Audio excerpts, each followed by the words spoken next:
Hi, I'm Elizabeth Mickey, and I'm going to be finishing the rest of the presentation. So next in Haitian culture, we're going to be covering spirituality. So the majority of Haitians are Catholic. The population of Haiti is interesting in that it was primarily slaves who overthrew the Caucasian population that was ruling over them, and then became their own nation. So they have an interesting history, but their religion is an interesting mix of Catholic, Protestant, and Voodoo. So, in addition to being Christian, many Haitians are adherent of Voodoo because it's kind of like their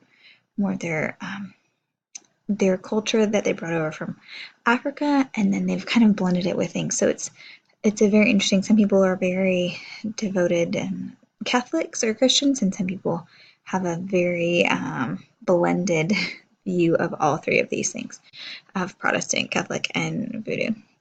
So many followers of Voodoo believe that spirits and curses cause certain illnesses, which is interesting and definitely influences the kind of care that they seek out. So a lot of times they also believe that God decides matters of life and death, and as well as like whether they're healthy or ill. So they will go to a voodoo priest or priestess for treatment, or they'll pray, or they'll try to heal themselves using various plants or herbs or roots, or they may go to a traditional Western medicine doctor. High-risk health behaviors. An interesting element of their culture in researching showed that girls tend to be cautioned about their fertility as well as the risk of having sex, and it's more socially acceptable for them to be abstinent until marriage than it is for men. Men are more expected to explore and initiate sexual activity prior to marriage, and it kind of transfers over into marriage. So it tends to be very common that they have men have children by multiple women, and they do not typically recognize the male partner's responsibility in any type of contraception. Overall, they say that males resent condom use, believing that condoms reduce sexual pleasure. So, in terms of high risk health behaviors and sexually transmitted diseases, when you have people who are very, I guess, more free with their sexual activity and don't believe in condoms, that's definitely a risky health behavior. So mental illness also may be thought of as caused by supernatural forces, so there can tend to be tricky elements there. Healthcare beliefs and practices, I covered a little bit of this already. The traditional Haitian concept of health is based on like a balance of several factors. So it's kind of like similar to Asian cultures where there's a balance of hot and cold, and kind of the things that you eat affect that. Your physical health and your emotional health are at play, and as well as your spiritual being and how you interact with your family can all affect your health.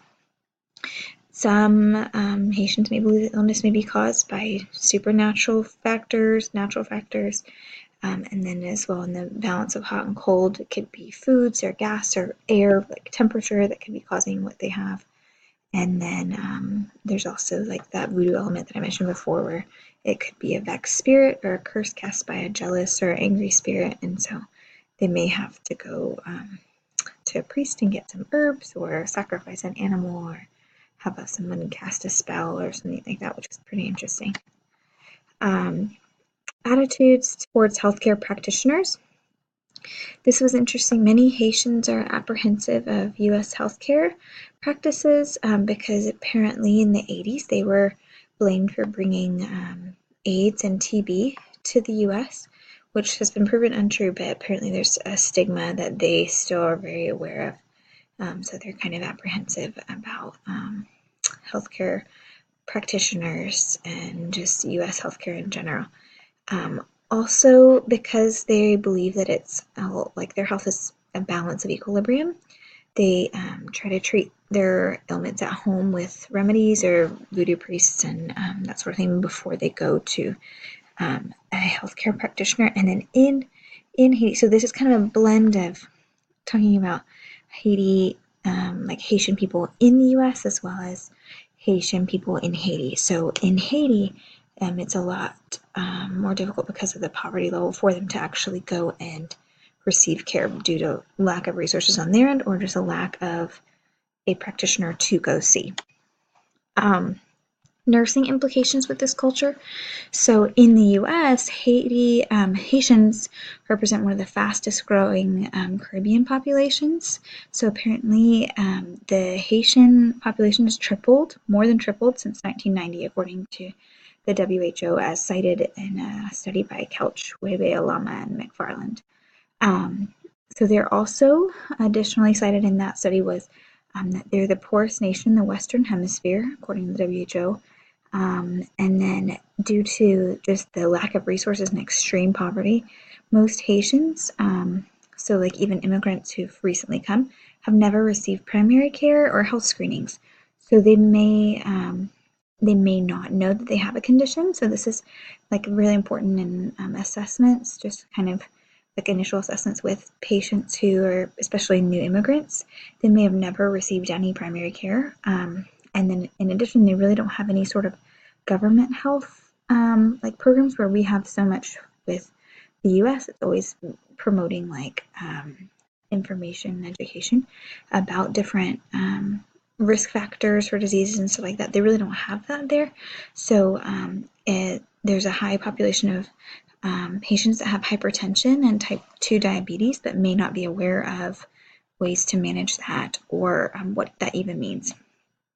Additionally, Haiti has a very low literacy rate, with approximately 47% of urban and 80% of the rural population unable to read. So this really impacts the way that nurses should provide education, realizing that perhaps written material is not suitable, even in their language of Creole or French.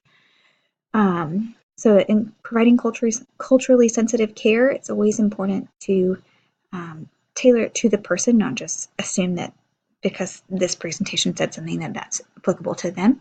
So you want to assess the patient and their situation, but you want to do a health literacy assessment, see what they know about their condition, what if they even knew they had a condition, how they communicate. So Creole is largely a spoken language, not really as much a written language. So that also impacts the type of written material you would give them. And then immigrants in one study done by Lubetkin et al., Haitian immigrants were more trusting of oral information from friends and family than written information from healthcare providers. So in health promotion, they value self-efficacy, so being able to do for themselves.